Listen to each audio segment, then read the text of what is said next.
Hello everyone, আজকের অ্যানালিসিসটা একটু important হতে চলেছে কারণ এটা সেলফ গিভেন অ্যানালিসিস হবে। এসএসসি সিজিএল 2025-এর 18 আর 19 সেপ্টেম্বরের অল শিফটের অ্যানালিসিস করার চেষ্টা করব। তো এখানে কোনো রকম কোশ্চেন ডিসক্লোজ করা হবে না কারণ এসএসসি সিজিএলের গাইডলাইন্সে সেটা নেই, না তোমাকে এক কোটি সাইন দিতে হতে পারে, সেটা হচ্ছে সম্ভব নয়। তো প্রথমে সেলফ গিভেন অ্যানালিসিস দিয়ে শুরু। তো এখানে আমার শিফটে আমার কাছে কেমন প্রশ্নগুলো লেগেছে আমি সেই অনুযায়ী আলোচনা করব। ডাইরেক্টলি কেমন আসছে, শিফটের হার্ড, ইজি, মডারেট সেটা নিয়ে তো আলোচনা করার বারণ। তো সেই জন্য আমার কাছে আমার শিফট কেমন লেগেছে আমি সেই নিয়ে আলোচনা করতে চলেছি। ঠিক আছে, শুরু করা যায়। প্রথমে শুরু করি জিআই দিয়ে। ওভারঅল জিআই মোটামুটি ইজি ছিল, ইজিলি ডুয়েবল ছিল। যাদের একটু প্র্যাকটিস আছে তারা খুব সহজেই জিআইটা করে ফেলতে পারবে এবং খুব তাড়াতাড়িও হবে। যেগুলো নর্মালি প্যাটার্নে আসে, নর্মাল যেগুলো টেক্সট বুকে জিআইতে দেখা যায় সেই রকমই জিআই ছিল আর খুব সহজই ছিল। যেগুলো একটু ঘোরানো ছিল সেগুলো হচ্ছে স্টেটমেন্ট বেসড, স্টেটমেন্ট দেওয়া থাকে, সেখান থেকে অ্যাসারশন বের করতে হয়, সেগুলো একটু কনফিউজিং থাকে আর এখনও কনফিউজিং ছিল। তো মোটামুটি জিআইতে 23 থেকে 24টা তো ইজিলি ডুয়েবল হবে। ঠিক আছে, তো এরপর আসা যাক ইংলিশে। ইংলিশ আমার মতে খুব সহজ আসেনি, অন্তত আমার কাছে তো লাগেনি সেটা। আমার কাছে মডারেটই ছিল, লেন্দি ছিল, প্যাসেজটা খুবই লেন্দি ছিল। আমি স্ক্রল করে গেছি, প্যাসেজ আর শেষ হচ্ছে না। তো আমি প্যাসেজটা পড়িনি, আমি ওটা স্কিপ করেছি। তো আমি বলতে পারছি না যে প্যাসেজটা কঠিন ছিল না সহজ ছিল। নর্মাল যেহেতু কঠিন আসছে, লেন্দি আসছে, আমি বলতে পারলাম না সেটা। তবে আদারওয়াইজ কোশ্চেনগুলো লেন্দি ছিল, কঠিন ছিল যথেষ্ট। ভয়েস চেঞ্জ, যেগুলো অ্যাক্টিভ প্যাসিভ, ন্যারেশন, এইগুলো তো পুরুষের রীতিমতো ভাবতে হচ্ছে যে অ্যান্সারটা কী হবে। অপশন চুজ, মানে অপশন দেখেও আনসার করা যাচ্ছে না, এরকম বিষয় ছিল। এছাড়া যেগুলো ভোক্যাব ছিল, ভোক্যাব আননোন ছিল আমার কাছে, জানি না অন্য কারোর কাছে, হয়তো যাদের ইংলিশে ভালো পারে, ইংলিশের উপর যাদের কনফিডেন্স আছে তাদের কাছে হয়তো আমার তুলনায় অনেকটা সহজ লাগতে পারে, কিন্তু আমার কাছে ইংলিশটা খুবই কঠিন ছিল যথেষ্ট। ভোকাবগুলো আমার কাছে খুবই কঠিন লেগেছে। এরপরে গ্রামার পোর্শনে যেগুলো ছিল সেগুলো মোটামুটি সহজই ছিল বলবো, খুব বেশি কঠিন ছিল না। প্রশ্নগুলো আমার রীতিমতো মনে আছে, আমার খুব ইচ্ছা করছে বলতে, কিন্তু বলতে পারছি না, কিছু করার নেই, বলতে তো পারবো না। তবে এরপর ম্যাথসে আসা যাক। অঙ্কে কম বেশি 20টা মতো অ্যারিথমেটিক ছিল আর বাকি 5টা-6টা মতো আমার কাছে অ্যাডভান্স লেগেছে। তো ওই 20টার মধ্যে কয়েকটা আমার কাছে খুবই সহজ লেগেছে, 2-3টের মতো প্রশ্ন ছিল যেগুলো খুবই ইজি, মানে প্রশ্ন দেখতে অ্যান্সার হয়ে যাবে এমন। আর কয়েকটা ছিল একটু ক্যালকুলেটিভ, বাকি ছিল একটু বেশি ক্যালকুলেটিভ। তো সব রকম মিলিয়ে মিশিয়ে ছিল অঙ্ক। ঠিক আছে, আর বাকি যে 4-5টা বা 5টা-6টা আমার ঠিক এক্স্যাক্টলি খেয়াল নেই।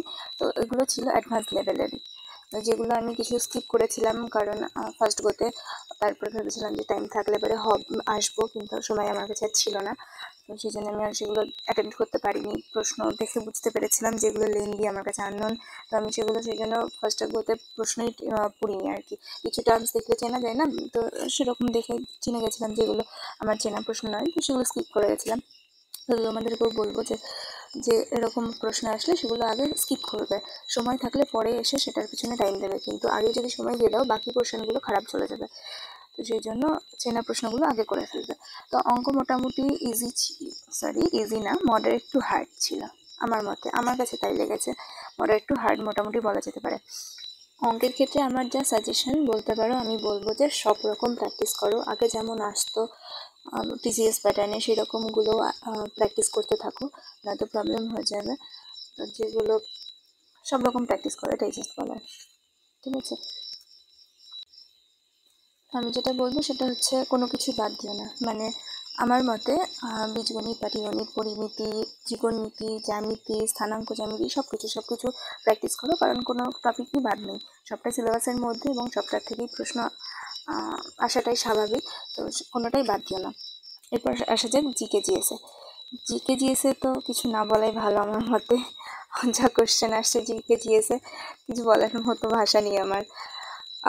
আমার শীটটা তো আমার কাছে 5টা-6টার মতো চেনা লেগেছে, বাকি কিছু ছিল যেগুলো ধোঁয়াশা মতো ছিল, আর বাকি তো প্রশ্ন পুরাই বুঝতে পারছি না, খুবই ডিটেলসে আসছে জিকে জিএস। যারা আইএএস, ইউপিএসসি এই সমস্ত কিছুর প্রস্তুতি নেয় তাদের কাছে হয়তো অ্যাটেম্প্ট একটু বেশি হয়ে যেতে পারে, তাদের কাছে হয়তো 15-এর উপরে বা কাছাকাছি যেতে পারে, কিন্তু নর্মাল সেটা সবার কাছে ম্যাক্সিমাম, মানে নর্মালের মধ্যেও যারা খুব বেশি ভালো তাদের কাছে হয়তো 9 থেকে 10টা বা 10 থেকে 11টা এরকম অ্যাটেম্প্ট হবে। আর আমার আমি আমি জিকে তত ভালো নেই, একদমই ভালো নেই। আমার কাছে খুবই কঠিন লেগেছে জিকে। তো নর্মাল যারা ভিডিও যাদের প্রিপারেশান দ্যাট লেভেলে ভালো না, অতটা লেভেলে ভালো নয়, তাদের ম্যাক্সিমামই হচ্ছে 5টা 6টা 7টা 8টা এরকম যাবে। এবার আন্দাজের ওপর ডিপেন্ড করে বাড়ানো যেতে পারে অ্যাটেম্প্ট, বা অপশন এলিমিনেট করে বাড়ানো যেতে পারে। আমি পারিনি, আমি সত্যি পারিনি। তো আমার কাছে আর বিশেষ করে আমার কাছে অত সময় ছিল না, সেই জন্য আমি অত ভালো করে জিকের পিছনে সময় দিতে পারিনি। অপশানস পড়ে এলিমিনেট করবো এমনটা আমার কাছে সময় ছিল না, কারণ জিকের প্রশ্নগুলো আমার শিফটে খুবই লেন্দি এসেছিলো। ম্যাক্সিমামই স্টেটমেন্ট বেসড আসছিলো, ওয়ান লাইনার খুবই কম ছিল, সুতরাং আমি সেই সময়টা পাইনি। তো জিকে জিএস নিয়ে আমার যেটা সাজেশন সেটা আমি বলবো যে রিভিশন করে যাও, যা পড়া আছে, নতুন কিছু টপিক পড়তে যেও না, যেটুকু পড়া আছে সেটা মোটামুটি চোখ বুলিয়ে যাও। কারণ জিকে জিএসে এখন নতুন করে পড়ে আমার মনে হয় না খুব বেশি কিছু হবে। তো এতদিন যা নলেজ সেটাই পরীক্ষার হলে বসে কাজে লাগবে। যে আগের কিছু পড়া বা কোনো কিছু হয়তো বা এমন ঝাপসা মনে আছে, সেই সমস্ত জ্ঞানগুলো কিন্তু কাজে লাগবে জিকেতে, আমার তাই মনে হয়। তো এছাড়া খুবই আনপ্রেডিক্টেবল আসছে এবং সব রকম সাবজেক্ট থেকেই আসছে, সেখানে কিছু করার নেই। এরপর আমার ভুল থেকে আমি যা তোমাদেরকে সাজেশন দিতে চাইবো সেটা হচ্ছে focus on maths, GI and English, কারণ এগুলো প্র্যাকটিসই বেস্ট বানাবে তোমাদেরকে, বা তোমাদেরকে কেন বলছি, আমাদেরকে বেস্ট বানাবে। কিন্তু জিকে যেহেতু একদমই আনপ্রেডিক্টেবল আসছে, সেই জন্য আমার মনে হয় ম্যাথ, জিকে আর ইংলিশের ওপর বেশি ফোকাস করাটা উচিত হবে। আচ্ছা, এরপর আসা যাক 18 আর 19 তারিখের অল শিফটের, ফার্স্ট 18 তারিখে অল শিফটের অ্যানালাইসিসে। রিজনিং আমার মতে ইজি, ইংলিশ আমার কাছে মডারেট লেগেছে, ম্যাথস মডারেট বা বলা যেতে পারে moderate two hard, GK GS really hard. এরপর মানে হয় না। এরপর 18 সেপ্টেম্বর অল শিফটের সেফ অ্যাটেম্পট যদি বলি, তো সেক্ষেত্রে রিজনিং মোটামুটি 22 থেকে 23, ইংলিশ 19 থেকে 21টা মতো, ম্যাথস 20 থেকে 21 বা 22, আর জিকে জিএস মোটামুটি 9 থেকে 11-র মধ্যে বলা যেতে পারে। 19 তারিখের অল শিফটের কথা যদি বলি, সেক্ষেত্রেও একই রকম, ঠিক আছে। 18 তারিখ আর 19 তারিখের মোটামুটি একই রকমই ছিল হার্ডনেসটা সবকটা সাবজেক্টের ক্ষেত্রে, তো একই কথা রিপিট করার কোনো। ভিডিওটা ভালো লাগলে তোমরা